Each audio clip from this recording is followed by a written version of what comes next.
All right, welcome back. We are COMP1011, that's Advanced OOP with Java, in the summer 2022 semester at Georgian College, and it's week 8, part 1 of our broadcast and recording together on YouTube.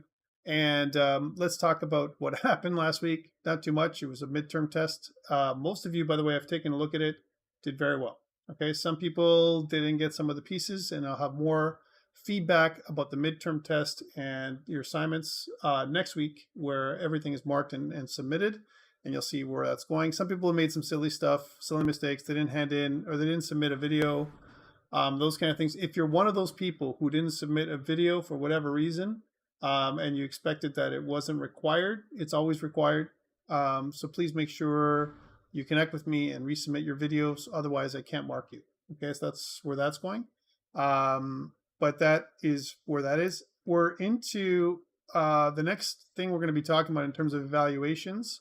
I know we're doing in-class exercises every week, but the next evaluation is going to be assignment 3, which is going to be released next week during class, and it'll be due week 11. And again, it'll be the first part of a 2-part assignment. Hopefully this one will go a little better than the last one for me. But that is what it's due. And then assignment 3 and 4 are kind of a 1-2-parter, just like assignment 1 and 2. Hopefully that'll be better. Then there'll be a final exam in the last week of class. So we have just finished doing our midterm, and we're into this piece right now. Today we're talking about some generic classes and methods, generic data structures. I've added a couple of things. I want to talk about file I/O because we didn't get to it in the first half. And I'll talk about how we can implement a simple file I/O example with our vector 2D class. So vector 2D is what it should say. We'll talk really briefly about generic collections, and then I'll start talking about streams today. Also on the docket for you guys, for everybody here, is Android Studio is coming up. So I mentioned this before. Please download and install Android Studio. In many ways, Android Studio is and this is in kind of preparation for what we're going to be doing in the latter part of the course, where we're going to do a bit of an intro to Android. So it's better to get this done earlier than later, or sooner than later. And the reason for this is because there are quite a few parts, with regards to Android. Part of it is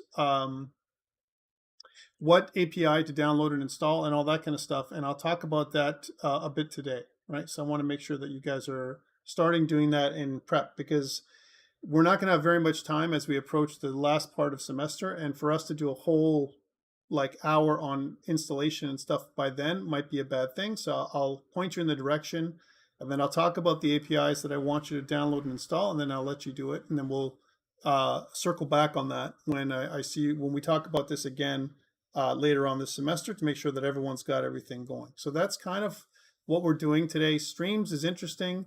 A lot of times when I think about streams in Java, I think about link.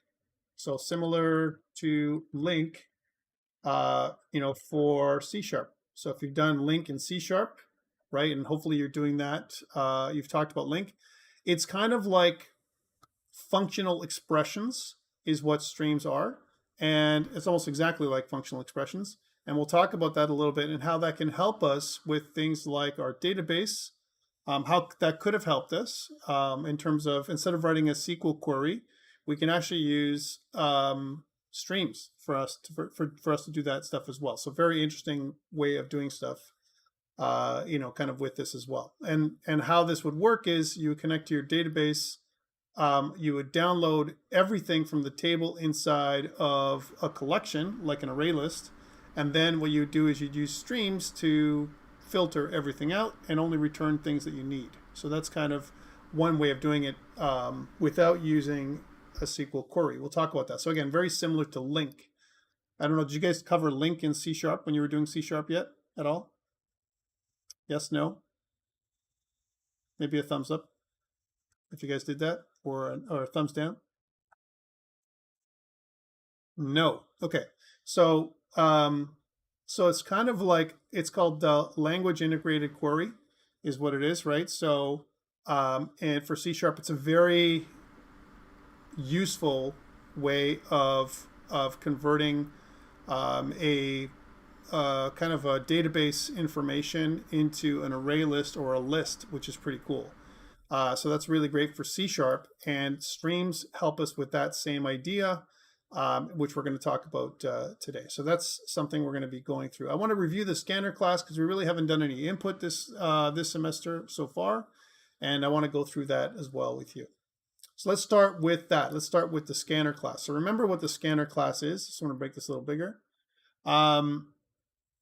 When it comes to getting input from the console, this is a great example of how we can get input. We have to use the scanner class, and the scanner actually creates something called a stream.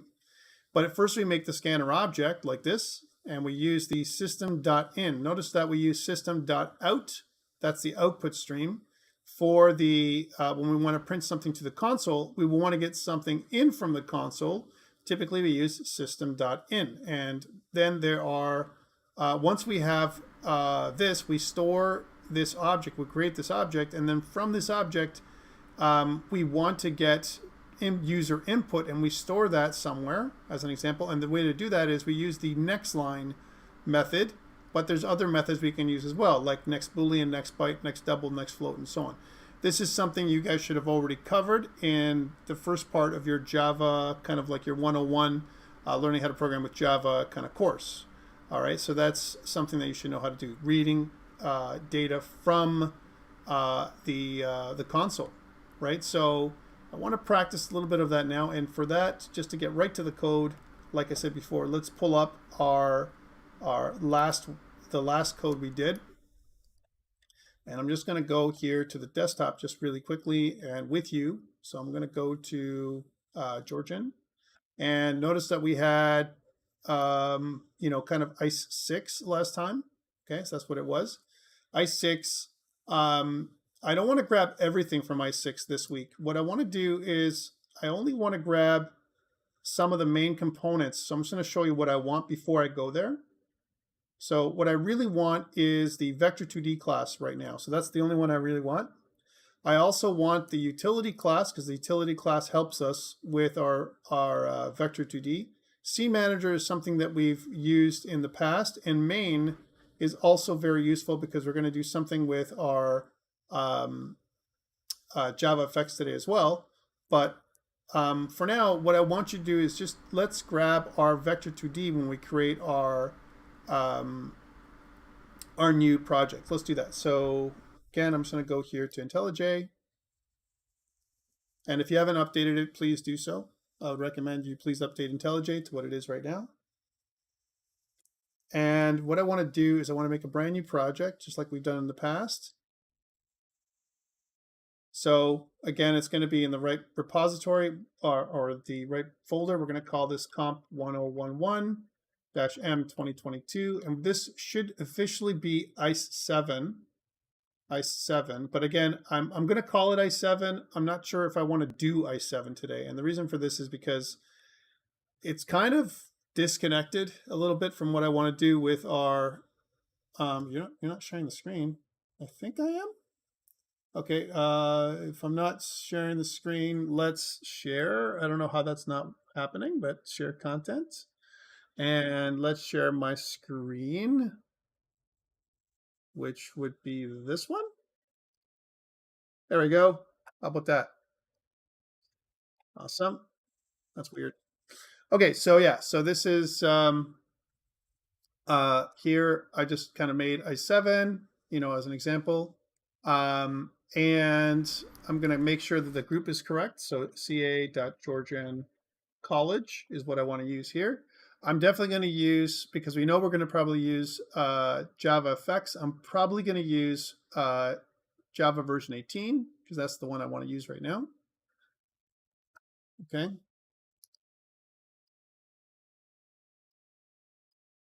And just make sure we do that. Good now. Excellent. Excellent. Thank you. Thank you for being patient with me in this insanity. And I say it's insanity because typically I like using Zoom. And WebEx is okay, but Zoom has some interesting stuff too. All right, so this is where I'm starting off, and we're definitely using Maven as a build system, like we've always have. Java, we're not using Kotlin yet. Probably next semester, if we do Android together, we'll be using Kotlin, and then we're going to click Next. Okay, we're not going to click any of these and click Create. So that's our Java effects application. So that's number one. Hey, there we are. And we have some stuff we want to get rid of. Let's just wait till this is filled in. We know this is a hello world application when this is done doing it. And I'm just going to go here and open up our Java. And we're going to go here. You see that we have all this stuff. I mean, normally what we do is we get rid of it all. Let's do that. So I'm going to get rid of this. And I'm probably going to get rid of my hello view. There we go. So let's get rid of that. And we're going to just say delete. There we go. And give it a second to do its business, like we always do. Awesome. Same kind of structure that we've done in the past. Nothing different there. Now, what we want to do is we want to go to our funky project from last time and grab, this is from our ICE 6. And again, I'm continuing from this. I'm not going to grab everything. I'm going to grab main for sure. I'm going to grab my vector2d and my utility class, those things right there. But I'm not going to grab any of the controllers right now. Okay, so I'm not grabbing a controller because we're going to make one. I'm going to copy those, right? And what I want to do is I want to place this in the right position. Of course, I got it in the wrong folder. Doesn't matter. So here it is. And right, I want to go into source, main, Java, and plop it in here. That's that part. Okay, so you want to definitely do that. And this is the first piece. So the first piece is this piece. Okay.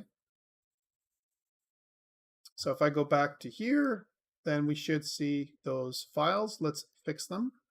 So again, in the main, we can see that this is CA Georgian College, and it should be ICE 7. That should compute now. Yes. We don't have a main fxml file, which we will create. We'll make one in a second. So let's leave that as is for now. In the utility method, there's a utility method again. You can see that, or class, we want to change that to 7. There we go. Also notice there is a problem, right? Because it says there's one related problem. So what related problem could there be? Well, we don't have a vector class in the same kind of package. So let's put a vector, the vector class in there as well. Save. And now the utility class shouldn't have any more problems. Neither should the main in terms of the way it's going. What we need to do is we want to, inside of our resources here, I want to make a brand new fxml document. And what I want to do is I want to make an fxml document that is really kind of a kind of file IO, right? So I'm going to call this something like we're going to call this file chooser. All right, which what I really want to do, file chooser, and just like we've done before, it's just going to be file chooser. We'll say file dash chooser dot fxml, and we'll kind of add that in. There we go. Right, there it is. And that's the file that we want to connect with our main. So in our main, I want to go here and change this to file chooser. Okay, so file chooser dot fxml. Okay, there we go. Save. And we also want to always add down here, which is what we normally do. We're missing this. This image icon is going to error out unless we have an icon.png. And that was the icon that we used last time. Just to satisfy this requirements, we can change this later on, or we can remove it if you want to. But I just want to keep it because maybe we can replace it. And for that, I'm going to go back out to the files where we had them before. So just way back out here. And in here, we have in ICE 6, in our source, main, resources, we have a couple of additional files we want to grab. So I want to definitely grab the app CSS. I want to grab that because we're going to use that again. And I also want to grab the icon.png. I want to copy those things just like we've done in the past. And I'm just going to go back to Georgian I7 into source, main, resources. And inside of this little file here, I want to kind of populate those two, app.css and icon.png. And so you can see that those appear here as well. Okay, so app.css, we're going to either add to it or do something with it, because it's there for us to use. Icon is just our simple little icon, which looks like this for now. It looks like a world, yay. And that's fine. And what we want to try and do, let's just get rid of, close all these up for now. What we also want to do is let's in prep, because we know that in our POM XML from last time, we're always going to add some kind of dependency eventually for our database. Let's put all that stuff in there. And if we use it, great. If we don't, that's okay. But we can carry it forward from one thing to the other. Remember that dependency comes from our other POM XML file. So if I go back out again, this is just setting up our project for today. So I'm going to go back into ICE6, and I'm going to look at that POM XML and just right click and go edit.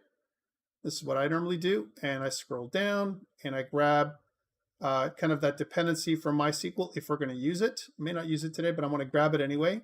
So that way I have it. And then inside of my POM XML file, I'm going to populate that dependency. There it is. And I'm going to save that, go back to Maven. This is all the same process and review from what we did last time. Do a refresh, which is going to load up that the requirements or the dependencies for any kind of database access. Okay. The other thing that we're missing is in our module info.java. We don't have a requires. Let's do that. And that's java.sql. We need to do that too, save. And this will be set up everything that we normally do for the entire project. Inside of our files, we also want to run Scene Builder. So this is what we're doing here. And I'm going to click Open Project here, and I'm going to go to the desktop. I'm going to go to Georgian, and I'm going to go to i7 this time and look inside of our source, main, resources, and choose the file chooser fxml file. Open that up. Awesome, there it is. Okay, so very simple. And for this, whenever we have a fxml document, we also want to set up a kind of a controller. We don't have a controller class for this. So let's make a controller class right now. And I'm going to call this controller because we don't have one. So file chooser, notice that there is no file chooser controller class. So let's make it. So inside of our files here, I'm going to make a brand new Java class, which we're going to call the file chooser controller. There it is. That's what the controller class is going to be. Let's make it and save it. And file chooser is what we're going to do inside of our fxml. So in our fxml document, we're going to say file chooser controller, which is the file that we're going to link to our fxml document. And now if I go to run this thing, right, then it should run an empty document, which is what we want. So file chooser fxml, we'll call the file chooser controller, which doesn't really do anything because there's nothing in there, but that's okay because we're just going to make sure that this works, and we'll put this up on GitHub. So let's see if it works. Bum, bum, bum, bum, bum, bum, and we should get an empty object. Oh, it says calculate vector2 distance. That's not correct. We should say something like, so now we're not doing that. We're going to say vector2d file IO, which is what this is all about today. File IO. And if you run this again, you can see that that name will change. There we go. Cool. Excellent. Let's put this up on GitHub. And the way to do that, of course, is going to the terminal. And in the terminal window, I'm going to say git init, git add dot, git commit -m initial commit. These are all things we've done in the past to get ourselves going. And what I'm going to do now is up online. I'm going to make a brand new GitHub repository. There's Georgian College. And let's, inside of this repository, we're going to make a new repository. We're going to say that this is COMP1011, summer 2022, and it's ICE 7. There it is, making it public and pressing enter. Should start off, we're going to get some steering directions, steering instructions. These are the ones we're going to get right here, copy. And then what we can do is we can paste that in here, paste, and then press enter, and that'll push everything else to GitHub. Whew! That's a fast way of doing it, my friends. Really quick, just getting going. All right, I'm going to go back to you now and say, are you with me? Do you have all this ready to go?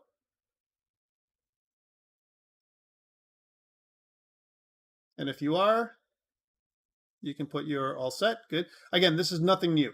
All this is just us going over it again. Thank you, Giovanni. All we're doing is going over this again, and we're just saying, we're just going to put in all the stuff that we need to get us going. Okay, good. Excellent. Thank you. So what we want to do now in our, let's start with a couple of simple things. So going back to our operations here. When we look at the scanner, again, the scanner, what it does is it's a stream, a file stream, if you will. It's actually a stream of data that's coming in from the console. So this is what it looks. I'm not going to actually do an example with the scanner. I just wanted to talk about the scanner because you guys should know how to get input from the console. And I just wanted to include it here so you have it if you forgot.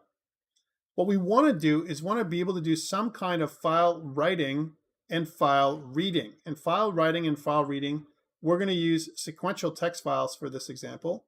And when we do that, it's right out of the textbook, what we want to try and do is we want to be able to create something called a formatter. And the formatter is going to make a new stream format. That's what it's going to do. Notice that there is still a scanner that's being used in this example. I'm just going to zoom in here so you can see it. This is right from the PowerPoint document that I shared with you online. And you can see what this is doing. It's getting input from the scanner. And then depending on what the, because we're getting input from there, it says enter account number, first name, last name, and balance. That's what it's going to be. And then while input, so input itself is the scanner object, has next. So we're going to get some input from this, right? We're going to try to output. There's the output itself, and output is going to be through the file formatter. That's what that is, right? The formatter itself. And the formatter is going to output to the formatter all the stuff that we get in from the file. That's what it's going to be, right? And then what we want to do is when this is done, if there's no more input, that's how this works. So here's input, input, input. We're getting input from the file formatter. And then how is the file written? So here's the try catch, right? Here's the try catch. And it says system.out.print question mark. That's what it says. So print question mark. So that's what's going to happen every single time. So after it does it, it's going to get input from here and go to the next one, the next one, and the next one until there's no more input. Okay. So how does this work? If this is going to output to the file, remember that there's two parts of a try. The try part that's here is making a new formatter. And this is a very simple way of getting data out to a file. How about getting input from a file? So if we think about this, again, we're going to do a try catch here. I'm just looking at this, for example, with you. And notice that in the try area, similar to what we did when we used the try catch to access a database, right? This first part, this directive, is the thing that we want to try and set up. This is setting up before we actually try and do anything in here. Okay, so it's a scanner input, new scanner, and then we use this paths object, paths.get clients.text, and it looks like all we need to do is just do this paths.get to get input from the file. So why are we doing input and output? We're doing input and output because we haven't had a chance to do that yet. How do we do that? How do we do that here? inside of our, by using Scene Builder. So right now, all I want to do with Scene Builder is, again, kind of the first thing that I want to do with you is I want to set up a couple of things. Okay, so the first thing is let's set up a border pane. So I'm going to go to the border pane here. I'm going to drag and drop it. And with the border pane, I'm going to right click and I want to do fit to parent, just like we've done in the past. So that's the first part, save. That's our border pane. Here's our border pane. Remember, there's different places we can insert things. So we can insert something at the top. We can do a bunch of stuff that we want to do, right? So what we can do in the top is maybe what we can put in is some kind of toolbar. So here's our toolbar. What if we took a toolbar and put it here at the top, right? So there's our button and the toolbar at the top. Cool. And so what I want to do with this is once we put the toolbar at the top, we can have this. This is a button that we can allocate. So it comes with a button by default, and we can add in any buttons we want, right, inside of the toolbar. So any buttons we want to put in here. And I want to click this button to kind of save data to a file. That's what I want to do. And we're going to have predetermined data. Instead of getting input from a scanner, like from the console, that's why I wanted to show you that so that you know what that scanner stuff was.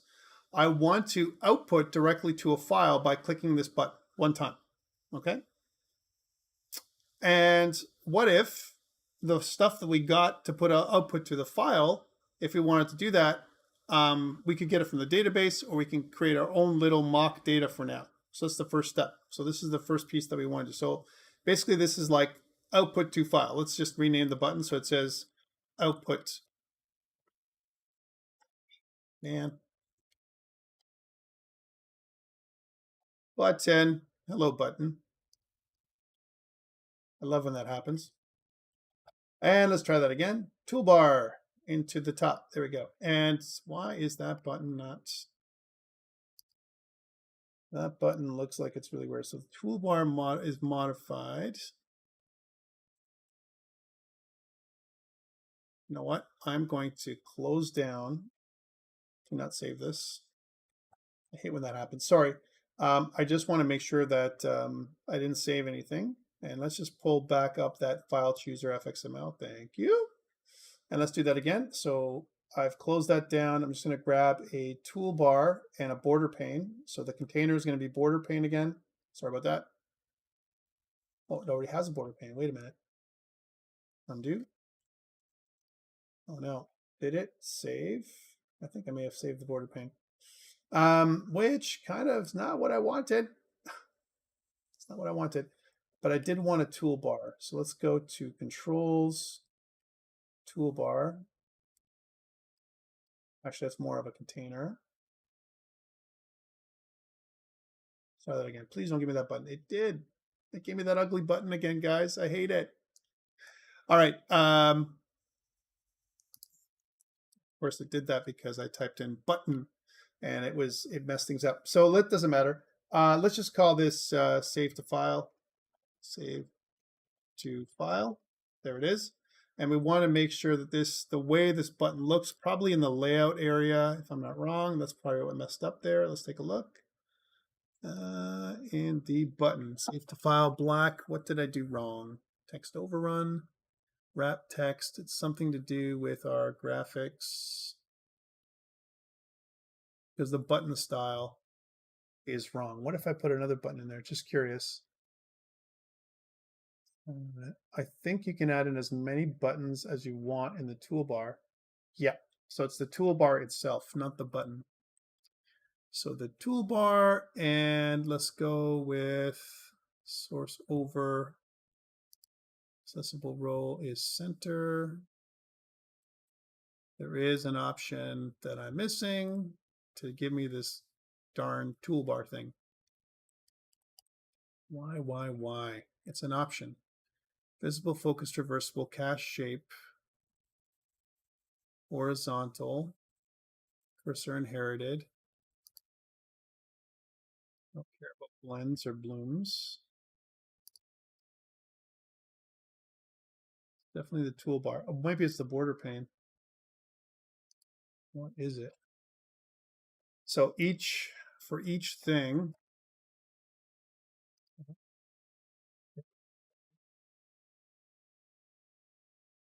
we can always do this. We can always go back and hold on a second. So the shape is preserved either way, one or the other, right? So worst case scenario, if I messed up because I just randomly did stuff, we can always check what it's doing here. So toolbar, it says border pane alignment is center. Mnemonic parsing is false. Where is the button style? It's not doing anything inside of app.css, correct? Because we didn't do anything in there. Why would it be showing it like that?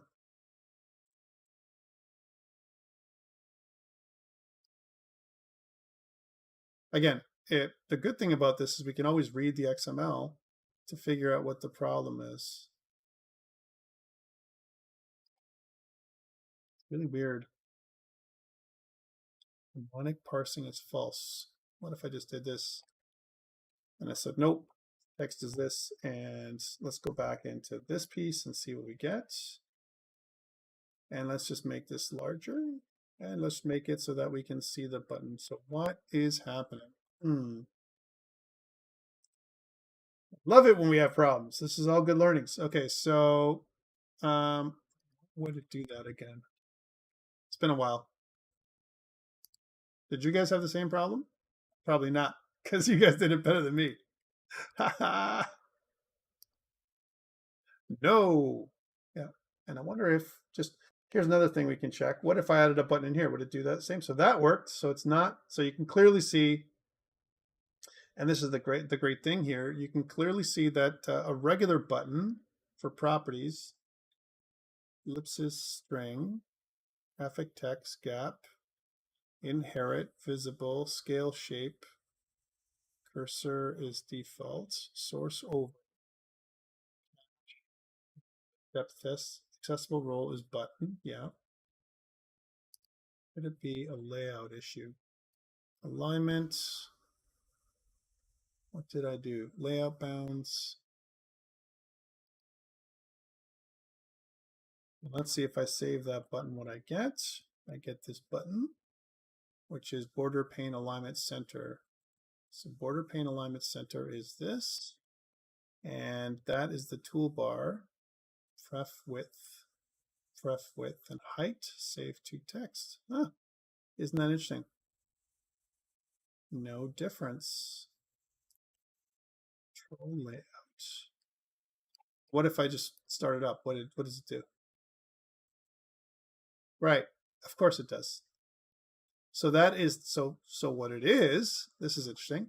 So what this is something that's happening here inside of my window.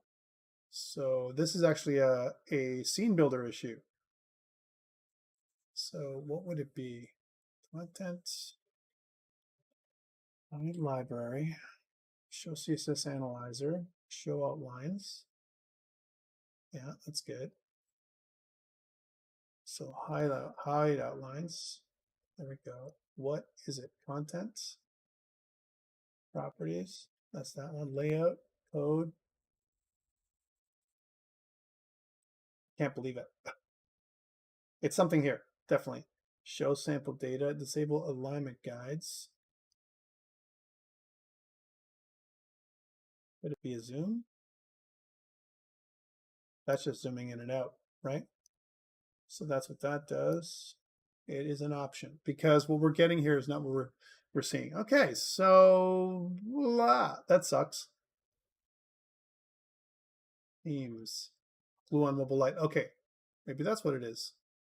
What if I don't use glue on mobile light? Well, what if it's like a Moderna FX8? What did you guys have for themes? Can you check? Sorry, just want to make sure that you guys, I've clicked a button by accident that's given me something like this. Do you have glue on mobile light as well? Because if I do this, that's glue on mobile dark. I'm pretty sure it's something like that. Moderna, good. Okay, so that's That's part of it. So what if you have Moderna? There it is. Thank you. See, it was something silly like that. I fixed it. All right, so that's good. Let's get back on track. Haha, save to file. Like I said, that's what I want to call it. Save to file. This is going to be called the save to file button. So let's go back to here. That's just a silly thing. So we'll call this the save to file button. There we go. Save to file button.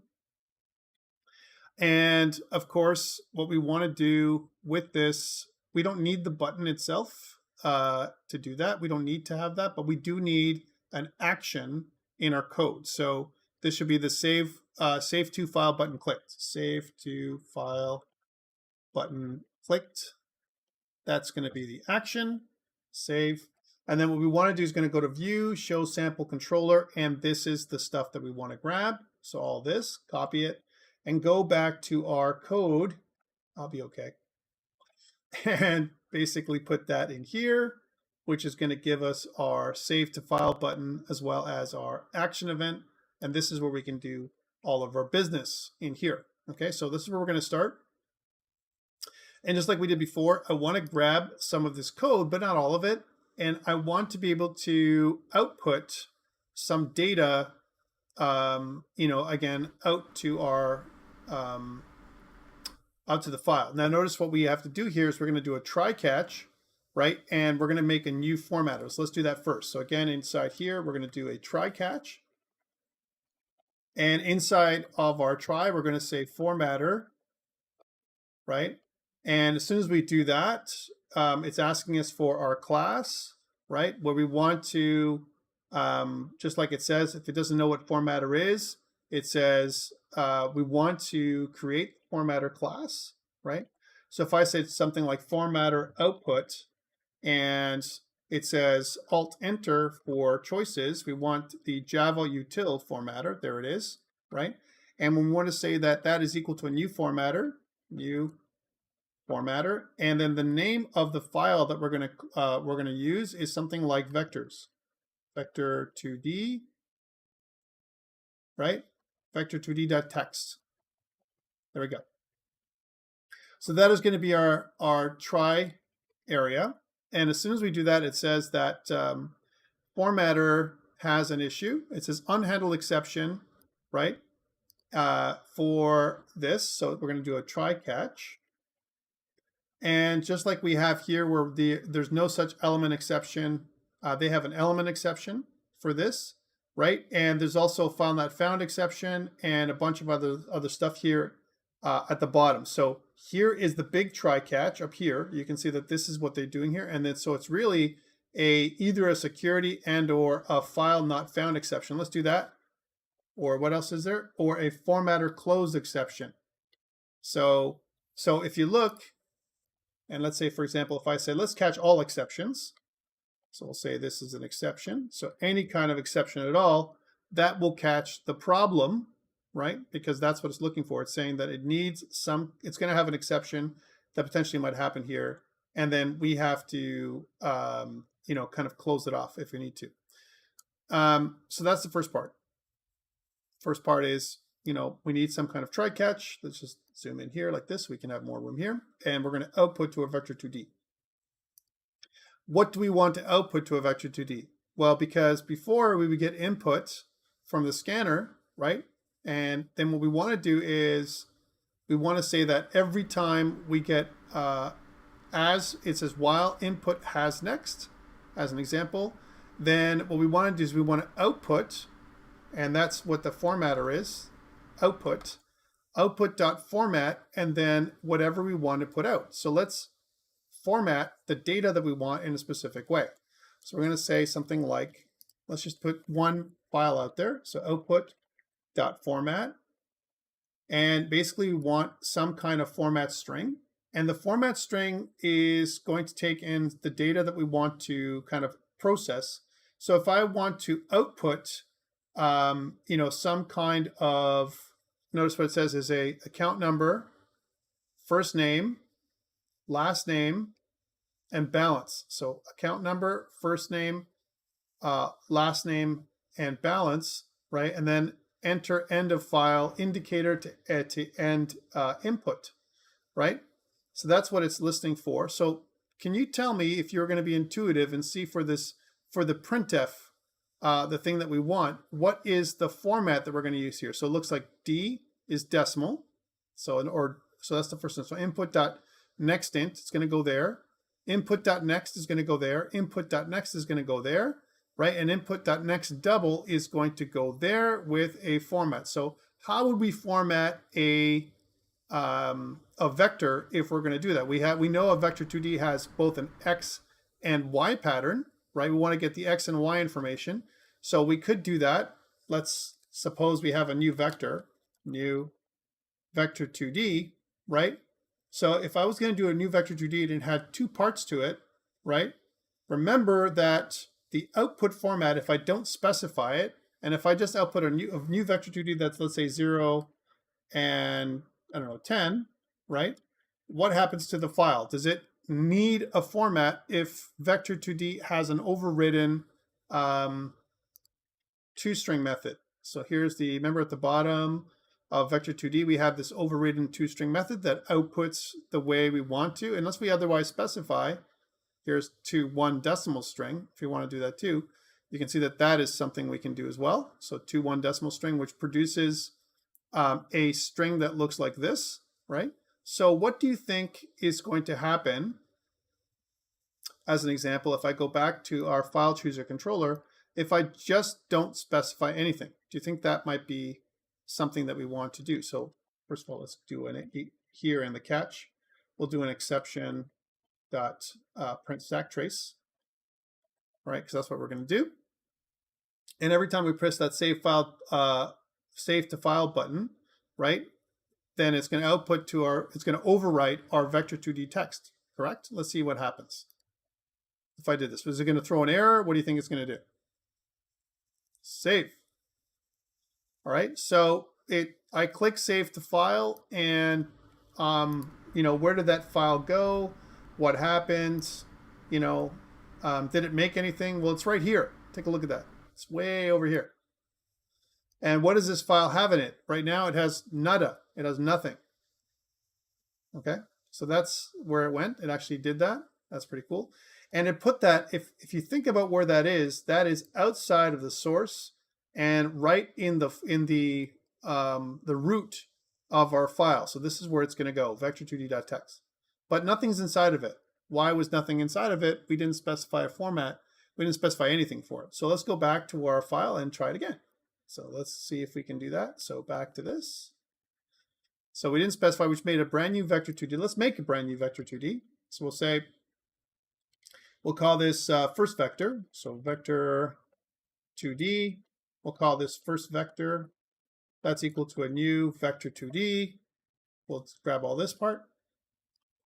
Cut all that off there, right? And this is the new vector, 0 and 10. And then what I want is, we know that these are floats, right? So we want to say that there's two parts. There is a floating point number, so 0.1f, right? Something like that. And remember that the output formatter, if you look at the way that this works, is percent, right? 0.1f, so percent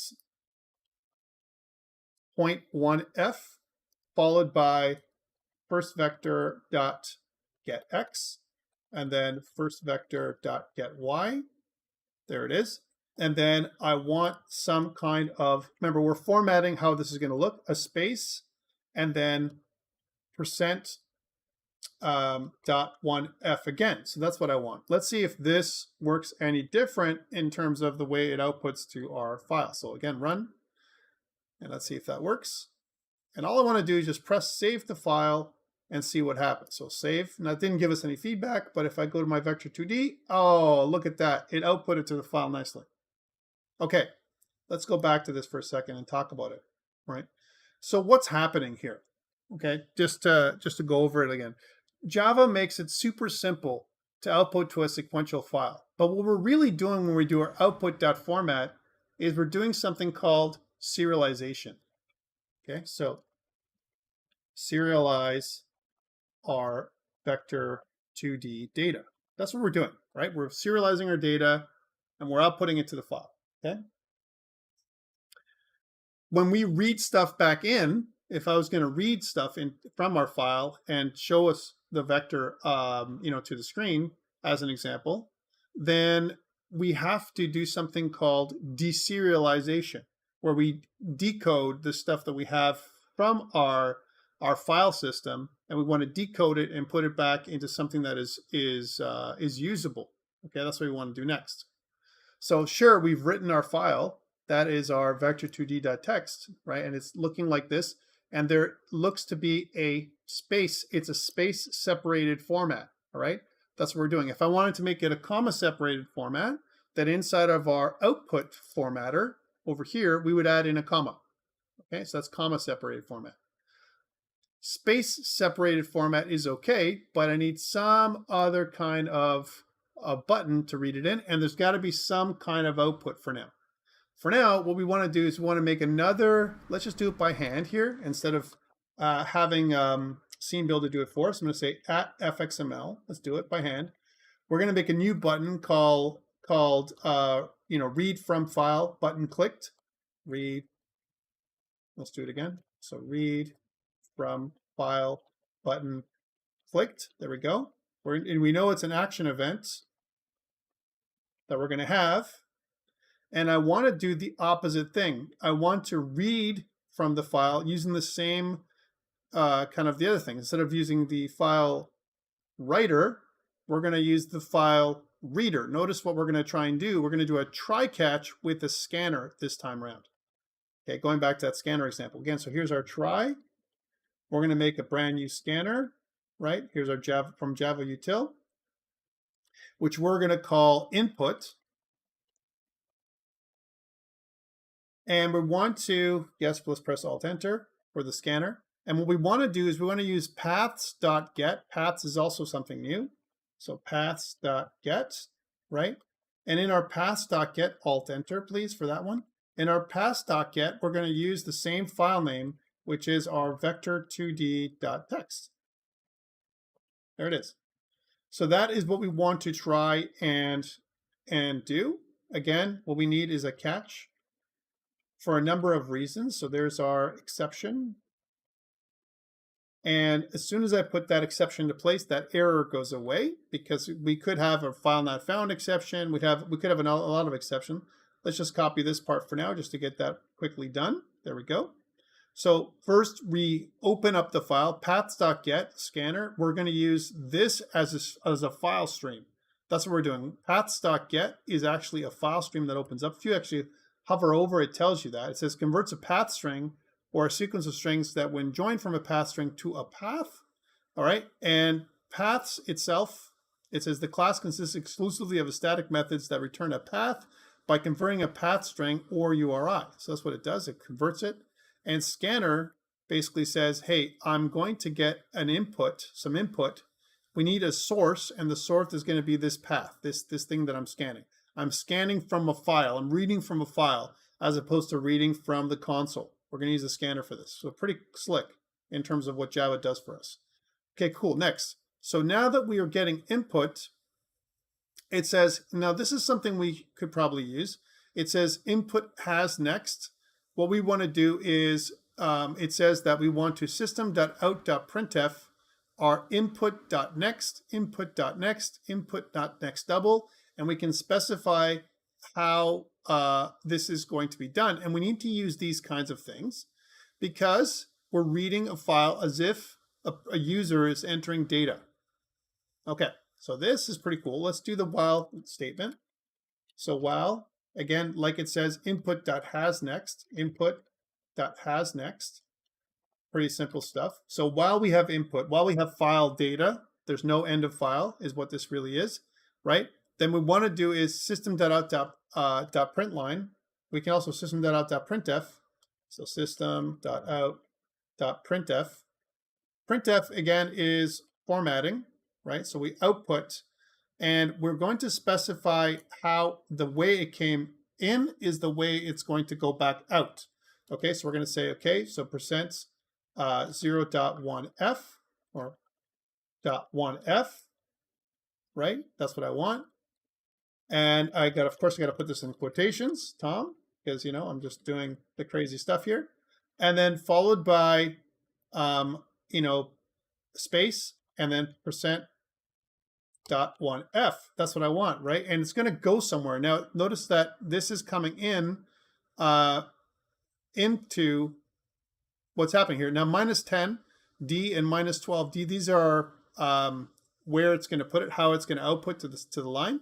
But we're getting input from our next, and remember there's next int, and what we're looking for is a float. So we're going to say, I want to input dot next float. That's what I want. And I also want input dot next float here. So I want to just output it to the console, basically, is what I'm doing when I press this button. And it's going to be output in the exact same way. If I want to make it so it looks nice, I can reformat it so it's going to look like a vector as it comes inbound, right? Because I can make it look like whatever I want. Save. Okay, so that is our read from file button clicked event. Yay, look at that. Okay, nice and easy. Okay, cool. Let's see if it works. We need to modify our structure here. We have a save to file. Let's pull in another button. And we can have as many buttons as we want here. Interesting that it expanded. Well, we're going to fix this the way it looks here in a second. And I'm going to go into our button, and we're going to say read from file. Okay, there we go. That is our button. And I think, let's save that. Let's go back to our fxml document because I still have issues. Target, and resources. Here's our fxml. I just want to look at this for a second. Yeah. So button, read from file. Here's our action. Mnemonic parsing. Oh yeah, here it is. So this is preferred height and width. We'll get rid of those. We don't care about that stuff. That was because me doing my funky stuff that I was doing before. We definitely want to use the same thing as we had it before. Put that in there. For fxml, there we go, save. And if I go back, you can see that it's back to normal. Cool, so save to file, read from file. And what I need from the read from file, so this read from file,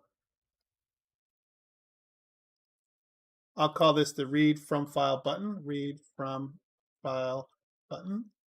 And this will be the read from file button clicked. There it is. You can see that that comes up because we have that already. And we should be able to work with this thing. Okay, so pretty cool. We've got this. It updated our object. And when we actually run the project now, on the bottom, what I'm looking for is when I read from file, we should see output in here from our vector. So there it is. Hey. And I outputted it nicely because I added brackets. Okay. This is the first little test. This is a little experiment we just did. So let's clear this up and go git add dot. Commit -m, and we'll say successfully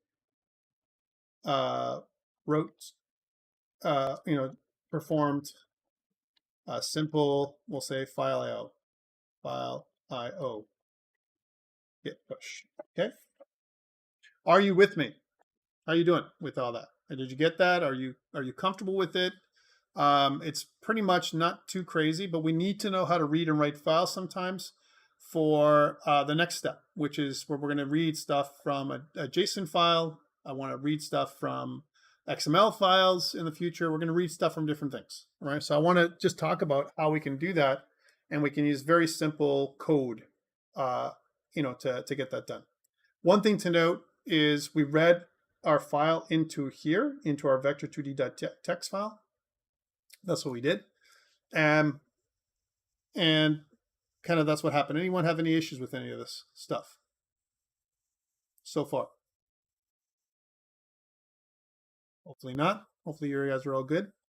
So again, let's go back to our controller class. So that way, if you missed that, here it is. So we really built two little functions. One that saves to a file, and the second one that reads from a file. And they're really kind of dumb functions. Okay, we're going to make this a little better. We're going to make this a lot better. So remember, in our MySQL database, here's our MySQL database right now. And let's bring this up. If I log in as a student, right, here we go.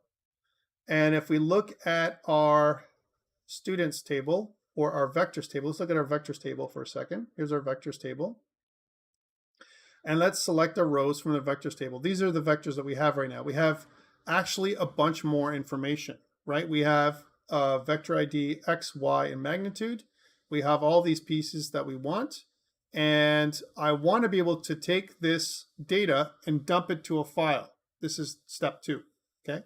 Now remember, we're missing some files. One thing we're missing is our DB manager. Our DB manager allows us to do things like read file data and all that kind of stuff, right? And we have some example of this from before, okay? So let's take a look and see where that DB manager file is. I'm just going to go up online again, go to here. I'm going to go back into ICE6. And in ICE6, one thing we didn't grab from last time was our DB manager file. This is the file we need right here. Okay, we don't need scene manager, but we do need DB manager. So let's copy this file and put it inside of the right spot. So here's our file explorer.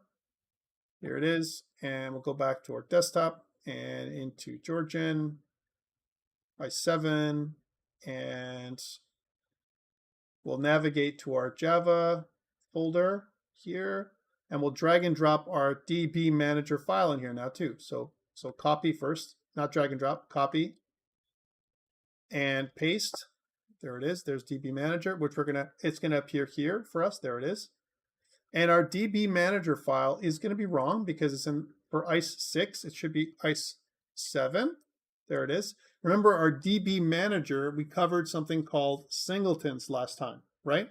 So our Singleton class allows us to connect to our database, and we have several interesting things. One, we have our connection string that we don't have to do again.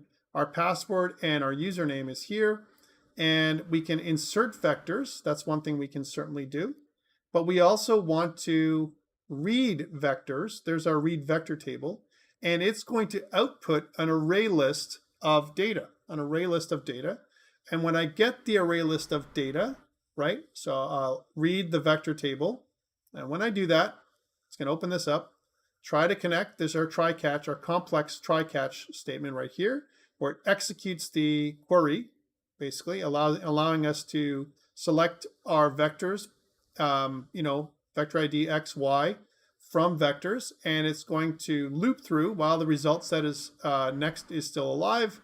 It's going to grab everything, and it's going to add this vector to the vectors array list, and output this vector array list. That's what it does, okay? So pretty cool. And as long as I have this, then if you remember, I can read from a file, and I can write to a file with my buttons. But my button right now, what it does is the silly thing that it does is it saves to file button, but what it saves to the file is our nothing. It's like this little piece of information. So what I want to do is I want to call our DB manager, read the data from the database, right? And then once I read the data from the database, instead of outputting just one piece of data, I want to loop through each of the pieces of data and output the vector information to the file. Okay, a little bit more complex. So again, we've added our DB manager, here it is, and we're going to return an array list. Let's do that now. So let's go back to our file chooser controller, there it is. And I'm going to modify the code here so we can use our DB manager. Cool. So remember our DB manager, what it does. We're going to use a var, and we're going to call this the, kind of our data. So var data is equal to, hey, DB manager, I want to go through the instance method, and I want to read my vector table. And remember what it does is it automatically gives us an information of what array list, what data is. Data is a vector2D array list. Let's do this. So we'll say array list of type vector2D, just to be more specific, right? And oops, Alt Enter. import class. There we go.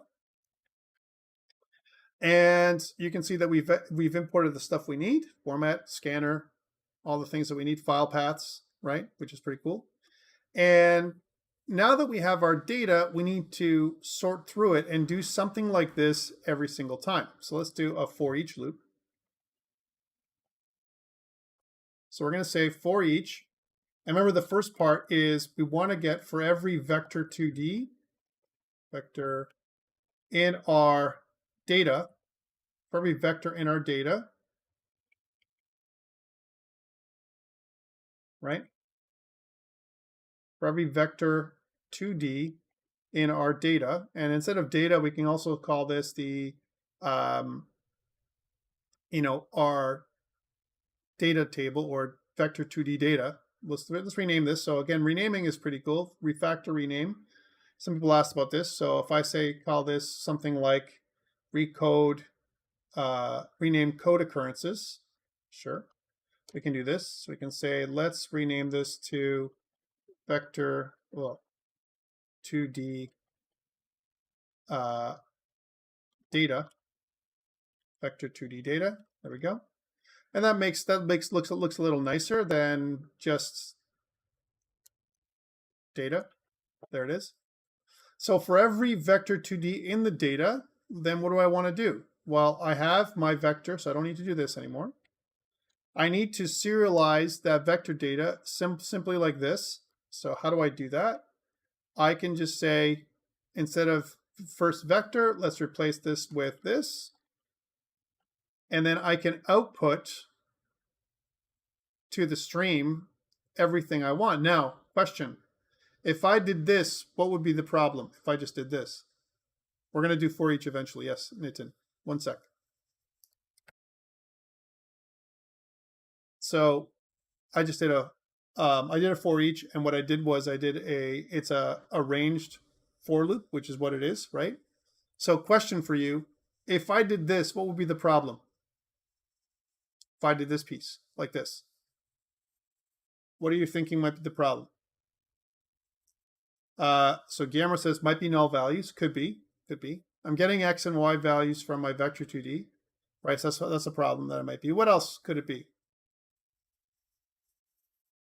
Okay, it says now it will read an array, not a single value. Okay, so it reads, well, right now I'm reading one value, right? Here's one, I'm reading an array from the array list and I'm outputting it. But what could be the problem when I'm outputting it? I'm outputting the still file. I'm going to have a problem. I need to convert to a string. Well, it kind of is converting with the formatter. The formatter basically outputs a string anyway. What else? What else could be the issue? Think about the format, what I'm doing here. Think about the format. It says it would output each value from the array. Yes, it would. But what is the problem here? What am I missing? I'm missing here. If I want to read new lines of data every single time, right after I've written to it, what is this going to do? There's no new line is the answer, right? So just like we had inside of our, yes, \n. Because notice up here, we have a \n or an, in here. So output format, we're output format this stuff. And then we have, it says %d, %s, and then at the end, we have a %n, okay? So 1, 2, 3, 4, 1, 2, 3, 4, and then a %n is the \n. So if I did %n, like so, that is the \n, and that should output everything when I click the Save to File button clicked event, okay? And then, is this going to be affected? If while input has next, if I want to print this out, is it going to cause me to have a problem? Well, input next float, next float, next float. But notice it says we're going to keep on doing this, right? And as soon as it does, notice that there at the bottom, at the end here, is %n. So again, when I do it, I need some kind of %n, n, which is also going to, well, it's because it's a file stream.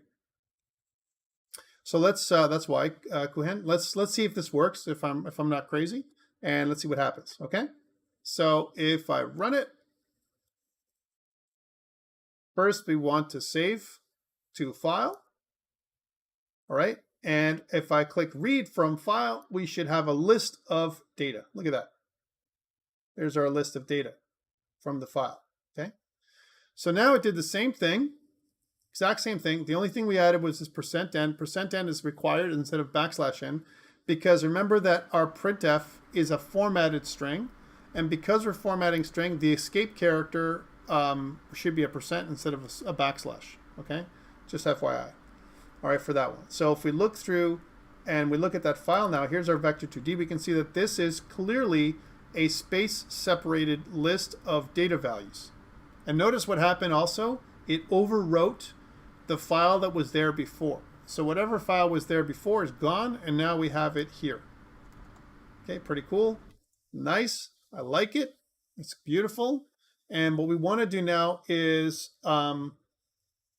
I want to put this up on GitHub. So again, terminal, we'll say clear git add dot git commit -m, and we'll say saved database data to file. Git push. Okay.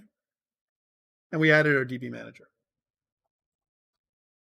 Makes sense? So that's a really nice utility. So what we're able to do with our file chooser controller, right, is two parts. One part here is we're serializing our vector2d data every single time for every vector2d record inside of our table, inside of our vector2d data table, right? We're taking that and we're outputting it to a file. We're formatting it in this way. We're saying exactly how we want to read it outwards.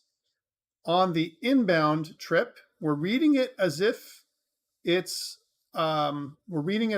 console input. Okay, we're using our scanner to do this. We're reading the file in as, and this is a clear text file. And maybe in another class we'll do other types of file reading and writing. But for now, this is our first step into a larger world of I/O. Okay. Any questions around this?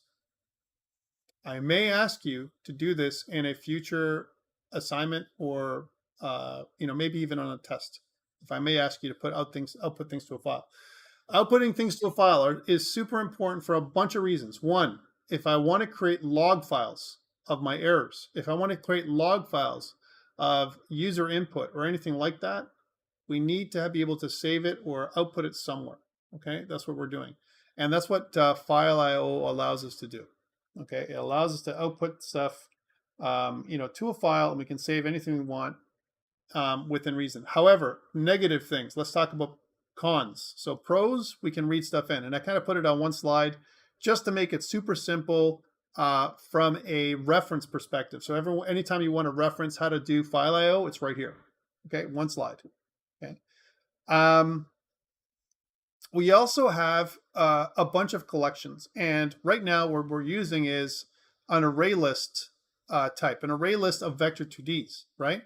And remember that an array list, one thing to note about array lists, because we're talking about really some kind of collections, is we're creating an unordered list, right, of, in our case, vector2ds. That's what it is. This is student. It could be, these are some examples, right? And an unordered list means that there's no sorting order. That's the first thing that it means, right? And it's different than something like a map, okay, which basically connects something like a student, in this case, to boat objects, a kind of a reference. It's almost like a dictionary. That's what a map is. A hash map or a tree map, they're basically, it's very similar to a, kind of a dictionary. So we have key value pairs in the dictionary, and this is kind of the same thing with a map. Any kind of map is like a dictionary where we map the student values, in this case, to boats, which are pretty lucky for students to have. I know our other friend, Jarrett, who talks about this a lot, he says, hey, if students have boats, that's pretty awesome.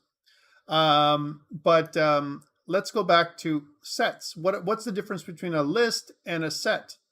What do you think that would be? Again, without looking up what a set is. Think about sets in math, right? What is a set? Sets cannot have duplicates. Awesome. So what if I have an array list of data and I had a duplicate value, right?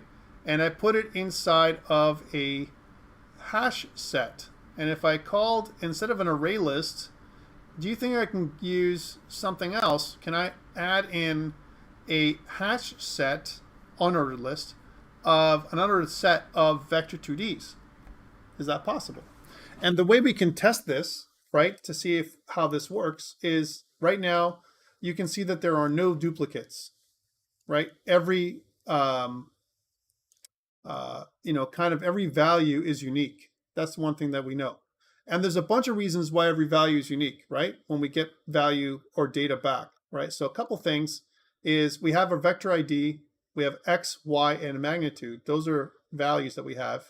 But remember what we have, if I go back to our vector 2D class, let's take a look and see what it has. So it has an ID, and that means that every single time, we're never going to be able to have, there's never going to be a time where we're going to have duplicate IDs, because guess what?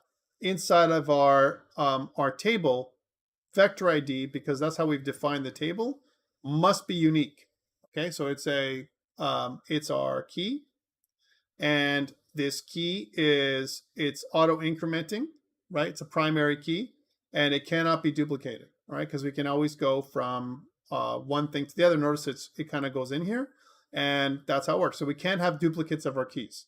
So because we can't have duplicates of our keys, even if I wanted to prove it to you as an example and create data of this type, it wouldn't allow it. But one great thing about, the reason why I'm mentioning this is if you wanted to have a set of data, for example, students, and they had the exact same name, right?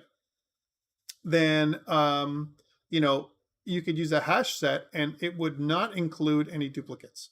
Okay, that's what it says right here. A hash map or a tree set instead of a hash set, there's hash sets and tree sets. A tree set is an ordered set of student objects. Okay, no duplicates in this case. So ordered set means ordered, sorted order, and usually sorted by a specific way. What you need to do in order for you to have a sorted order is have a comparator. Let's look that up. Okay, so whenever we look at that, I want to talk about something called Java comparators. Okay, comparator. So Java comparators, right? Actually, by the way, the comparator interface is the exact same, for the most part, as C#. Okay. So one thing is the comparator is a generic. That's what it is. That's what a comparator is. Okay. And what we want to do is we want to be able to compare one vector to another. But remember, vector is our own custom type. If I was just comparing values so I can sort things, I can't sort things unless I know how I'm going to sort it. I got to tell Java or C# or C++ or any other language, if I'm going to do some kind of sort operation, I need to tell it how I'm going to do it. Okay. So this is a key. Okay. So when I do a compare, there is a built-in compare to method, right? So the comparator, right? What we want to do is we want to create our own custom compare to method. Let's take a look at that. So if I say, Java compare to, all right, compare to. So the compare to method, again, is built in. I'm just looking up random stuff, right? And what compare to does is my string has a built-in compare to method. And what we want to do is we want to override the compare to method in order for us to tell Java, how I'm going to do that, right? So if I compare to, right, the compare to method compares two strings in this particular case, right? So how would I compare this as an example and then have an object? It says it compares this, and what does it return? Okay, so let's see if we can find a better one than just W3 schools. Here's our Java point method. Okay, I want to talk about this. I'm talking about this because we're talking about sorting order, and all this kind of stuff, right? So it says public int, that's the syntax, compare to, and we have some kind of string with another string. Okay, that's what it works out to do. So what I want to do is inside of my code, I want to be able to, so this is string 1, string 2, string 3, and I can use the compare_to method with my second string. Nice. So if I want to overload, right, or override is what I mean. If I want to override my compare_to method, that is going to help me do things like sorting and searching.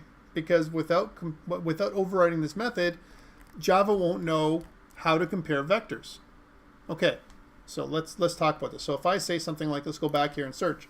If I say override compare_to Java, okay, this is what I want to do. And this is how to override the compare_to method, because this is what I want to do, because it uses the comparator interface, right, in order for me to do that. So if you scroll down to any one of these things, here is the override, a public int compare_to, and notice it says here GFG. What is GFG? That is the class name, right? And notice it says that GFG implements the comparable, right, interface. That's what it does, of type and the type of the class it is. That's kind of how you do it, right? Let's do it for our vector2D. And I need to do this because otherwise I cannot put something in an ordered set. I cannot sort it in any way. I can't do any of those kind of things at all. So let's go back into our Java class here for vector2D. And what I want to do is the exact same thing. I'm going to say implements. Remember, whenever we implement, we can inherit from, which is an extend, or we can implement, which is adding in an interface. And the comparable interface we want to use is of type vector2D, right? So that's what we want to do. And of course, it's going to error out, and it's saying, hey, you haven't added in the methods that we need. So let's implement the methods. And there's the implement the compare_to method. Let's press OK. And then we say vector2D, and then, with the other, that's what this is. And it returns something. That is my override. I've already overridden my toString method, right? But now what we want to do is this O, right, if you look at it, is the object to be compared with. So the other vector. So we can call this whatever we want, other vector, right? So I'm comparing with the other vector. We can even call it other vector2D. Now it returns 0, right? Because basically that is the default, because it returns an integer. So what does the integers mean? Let's go back to the compare_to interface. Okay, so again, compare_to, right, when we think about what it does, whenever we want to do a sort of some kind, if I want to sort vectors or whatever, I need to make a method to sort the vector in some kind of order, a sorting order. So here, if you notice, when we do our override, it says if this age is greater than the other one, right, the other age, if the current object is greater, then return 1, okay? Else if this age is less than the other age, if the current object is greater than the other object is greater, then return -1. That's what it should actually say, other object here. And if the current object is equal to, then return 0. So this structure is the way we can compare if one object is greater, lesser, or if it's equal. Let's grab this piece of code here, or this idea, and do the same thing for our vector. But we need to talk about how the heck we're going to compare vectors. So can you think about, this is if it's equal, so equal, right? We know that returning 1 means it's greater, right, than the other vector, right? And returning -1 means it's lesser than. Okay? Okay, so can you help me out? Think about a vector, what it is, and how do we compare one vector to another? What do you think? If we're going to do something like that.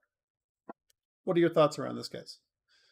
What are vector properties? Hey, Kuhan is like, you're quick on the take there, buddy. Magnitude, of course, because we can't really compare. We could do some kind of component-wise comparison, right? But magnitude is the best thing. How, with the distance from the origin is what we're really comparing. That makes sense. And we want to sort it by the distance to the origin, where, if the origin is 0, 0, as an example, that's the magnitude. That would be the middle. And then anything to the right is greater. Anything to the left, as an example, far away, how far away the objects are from the origin. The bigger the magnitude, it's going to be sorted in magnitude order. Okay, cool. So let's talk about that. So we're going to say we compare vectors. Let's sort or compare in magnitude order. Remember magnitude, what we did when we did comparing with magnitude order, we have magnitude here. But remember what magnitude is. Magnitude is I'm just going to go up to magnitude here. Notice that there is no magnitude. Magnitude is a computed property. So we have public properties. We get ID, set ID, and get Y, set Y, get X, set X. And then we have get magnitude. And get magnitude, like we said, is a computed read-only property, which actually calculates the magnitude on the fly by using the utility, the utility method distance. We calculate the distance from vector 0, right? Okay, so that's interesting. So if we can do that, then we want to compare magnitude. So we're going to say if, and we want to use this dot get magnitude if this get magnitude is greater than other vector 2D dot get magnitude. If that's true, then we want to return 1, right?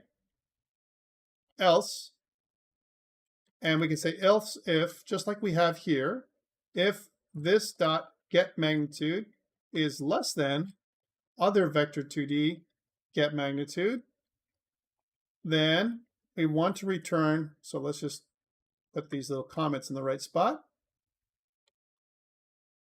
So returning 1 means greater than. Actually, we'll put that right here so you can remember. There it is. And we want to return a -1. So returning 1 -1 means less than. Return -1. And then else, we want to return 0. Returning 0 means equal.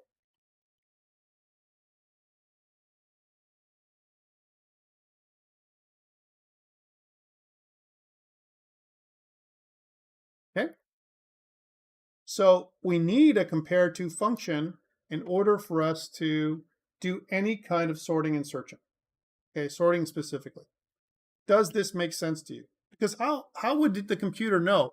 How would the function know? If I want to sort an array list, I want to sort an array, right, of values, how do I do that? Okay. Well, let's try this out. Let's see if this little function works, this compare-to function. And remember that an array list, right, there's some things we can do with an array list just off the cuff, right? So if I go back to our file chooser controller, and we have an array list, vector 2D data. Remember that an array list has its own properties, right?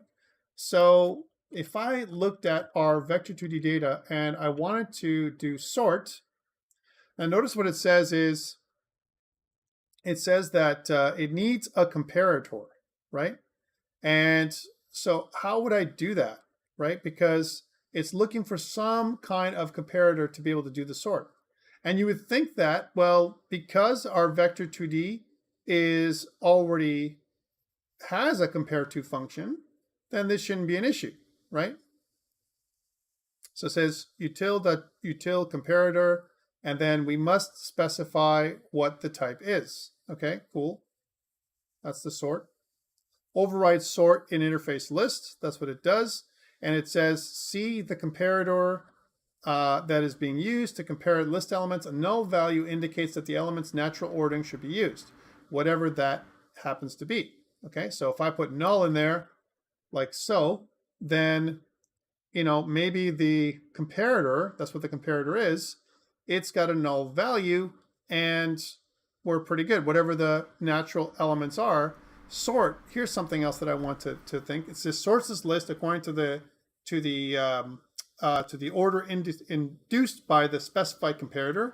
The sort is stable. This method must not reorder equal elements. All elements in this list must be mutually comparable using the specified comparator, that is c.compare, right?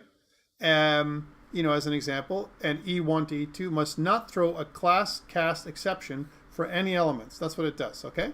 So if I put in null, it says that natural ordering. So if I click at natural ordering, it basically says that this interface imposes a total ordering on the objects, and we know that we have a compare to function that's built in. So wonder if this is going to sort it normally. And let me just check this.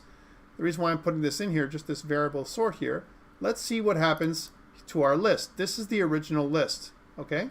And what I want to do is I want to copy this file and paste it as vector2d.old. So let's just rename it. So refile, or refactor rename the file, and we'll call it vector2d old. Vector2d old, right? Refactor, there it is. Okay. And did that work? Rename the file. Rename. Maybe just how about rename? They did not work. How about we just do it in the operating system? How about that? Just to make it easy. And we're going to go here and we're just going to rename this to vector2d old. There we go. Dash old. And I want to do this because this way we can compare values, the old values and the new values, and see if they're different. Okay, so let's go back to this, right? And let's see what this old value, you can see that these are the old values. And now what it's going to do is we're hoping that it's going to organize this in magnitude order. Now we don't know the magnitude order. And theoretically we could have printed out the magnitude here too, but the problem with that would be that we would have to read some of this data inbound, right? And we'd have the extra magnitude in there as well. All right, let's run it. So we're just going to stop this. Good. And we're going to run it. And when we run it, we want to load in the file, save to file. There we go. And I just want to just exit out and see what that file looks like. Okay, so now we have a vector2d. Here it is. And take a look what it did, right? It actually sorted it in order. Here's the old file. Here's the new file. So what we did was we naturally created a natural order of things for our vector2d data. And this is really key, guys, because once we are able to do sorting like this, then we can use other things like streams and other things that we want to talk about. Okay, so that's kind of how we do sorting. And we sorted our own custom data. If I was going to sort a set of students, I might want to sort by first name or last name. It really depends on how I want to do this, and I can do whatever I want to do, right? But here, this is a great example of how this is sorted, and what it's actually done is done a destructive change to my file. So let me just go back to my file chooser controller. And if you look at the file chooser controller, once I do this, any kind of sort operation, I physically change the array list. So I mutate the array list so that it is in sorted order. So the array itself is listed in sorted order. And that's really important to understand. Okay? Questions around this, what I did, and why I chose null. I chose null because if you think about it, right, here I've already created a comparator. This is our comparator. Once I've made a comparator like this, which is just a compare to method, we've overridden the built-in compare to method that's part of all Java objects, right? Once I've done this, and I did this by implementing the comparable interface, right? This is part of it. Once I've done that, then beautifully, what it does is every single thing. One more thing. Okay, so that's cool. File chooser allows me to do that, right? And that's Awesome. What else can we do with generic, kind of collections? So if I do vector2d data dot, notice that there is a bunch of other stuff I can do, right? So I can check to see if it contains something, right? I can do other things, remove all, replace. I can create a set, right? Or set an object. I can set the vector2d element. I can kind of convert it to an array, right? So this is something that we can do as well. We can convert this to an array. And I can do other things as well. All right. So this is something that's built into kind of collections. All right. So I can take a collection and I can do stuff with it. Here's some stuff that we're going to do in a bit. And we're going to talk about how to use streams after we get back from break. Okay, so here's something. So how would we write the compare_to method in the sort method to pass it as a parameter instead? Okay, so we need to make a comparator, right? So remember that list that I had up there? So if I go back to comparator, the comparator itself basically is going to be written like this. So I compare X and Y, and we can write it as a lambda expression. And once we write it as a lambda expression, it's going to give us the information that we want kind of in inline. And actually, I have an example of that further down when I talk about streams, okay, which we're going to talk about after the break. So when I come back. And just a second, there is a compare_to method, which is collectors list. We'll talk about all this stuff in a second. We filter it and find by, where is it? I just have an example for you. I have a duplicate. Get out of here. See what happens when you copy paste. Delete. Comparison. Here it is. So you can do something that looks like this. So I can do something like where I want to use the this example right here. So something like where I pass in a lambda expression. This is a lambda expression. And where it says sort, it'll be very similar to what it looks like here. Okay, and actually it shows us that inside of our method up here. If you look straight up here, you'll see that it's instead of compare_to, it uses compare. But again, I think if I was going to make a recommendation, instead of doing it inline like that, you can make your own. You can override the compare_to method that's part of the object, and which is much better. Okay, that's kind of inline. This kind of idea.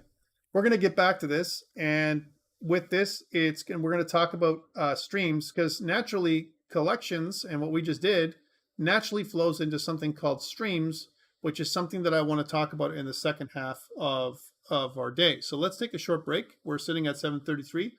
Let's take about 5 minutes. We'll get to go to the washroom, all that kind of stuff. Come back, and then we'll talk about streams and how to use them, and we'll also try in the second half to see if we can modify our little example here so that we can use a file selector, right? Which is exactly what we've been doing so far, right? And where I can open up a file when I read to file and kind of use these buttons. Instead of saving to a specific file, I want to open and kind of open up a file dialog that allows us to choose a file. That's the file chooser idea. To choose the file that I want to open and save that information back to our data that's inside of our what we have here. So let me explain what I mean by that. So when we come back, what I want to do is, let's get rid of this because that's an error. Inside of our file chooser controller, right now, we specifically save to one file, vector2d.txt, or to txt. But instead of hard coding the file name, what if I want to select the file name, like actually put in a file name with some other code? We're going to come back. When we come back, I'm going to modify this to see that we can do that. So for now, what I want to do is we overrode the compare_to function. That's what we did. So let's put that up on GitHub and then take a short break. So git add dot, git commit -m, and we'll say overrode compare to function. Okay, that's all part of it. All right, so let's take a short break. When we come back, we'll talk more about streams. And Hetcomer says, I missed to submit my ICE2. Okay, one sec. I'll talk about that in a second. Okay, let's just stop this stream and then we'll come back in a second. All right, guys, we're not recording anymore.